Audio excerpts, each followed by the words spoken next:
the human condition is characterized uniquely by our awareness of our mortality. In other words, we're the only species that is aware that we are mortal beings, and this causes a tremendous amount of anxiety.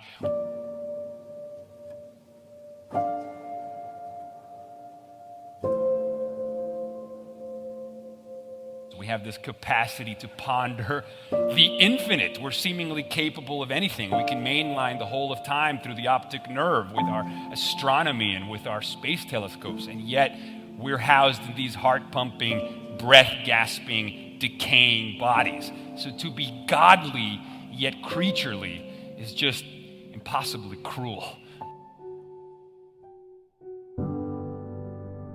We would go mad if we hadn't come up with solutions to the death problem. And throughout history, Ernest Becker identifies three main solutions to the problem of death.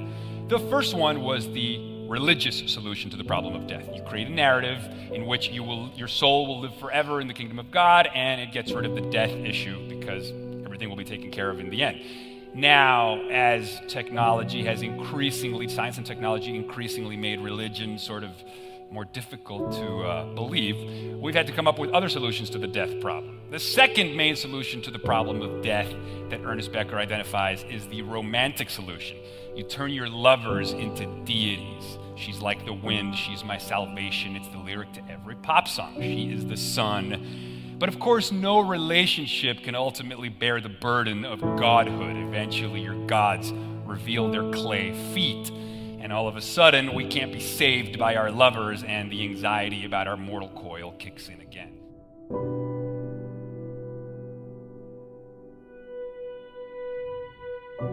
When one gets to an extreme, that is to say, to the point where you realize that there is nothing you can do about life, nothing you can not do about life, then you're the mosquito biting the iron bull. Well, so in the same way, he said, look, you heard a bomb coming at you. You could hear it whistle, and you knew it was right above you and headed straight at you, and that you were finished. And you accepted it. And suddenly, there was a strange feeling that everything is absolutely clear. You suddenly see that there isn't a grain of dust in the whole universe that's in the wrong place. That you understand completely, absolutely, totally what it's all about. So, you see, this is always the opportunity presented by death. That if one can go into death with eyes open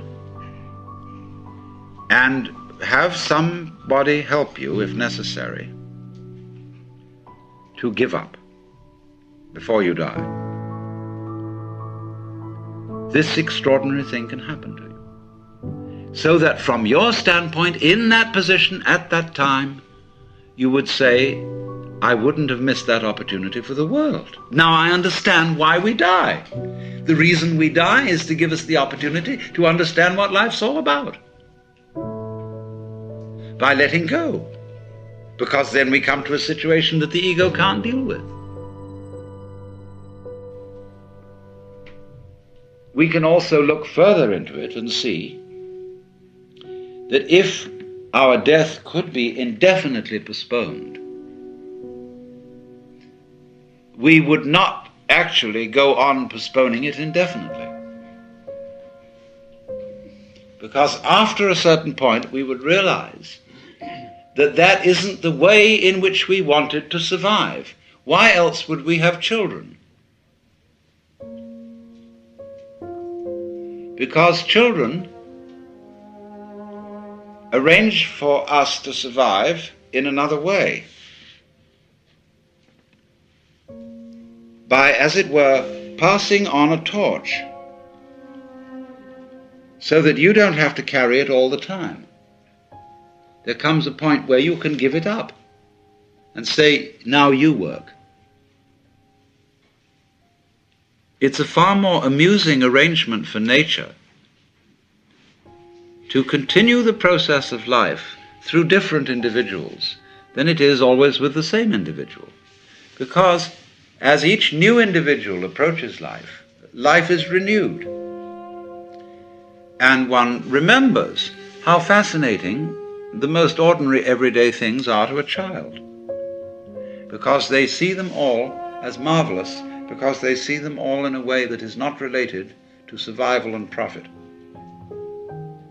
And when we get to thinking of everything in terms of survival and profit value, as we do, then the shapes of scratches on the floor cease to have magic.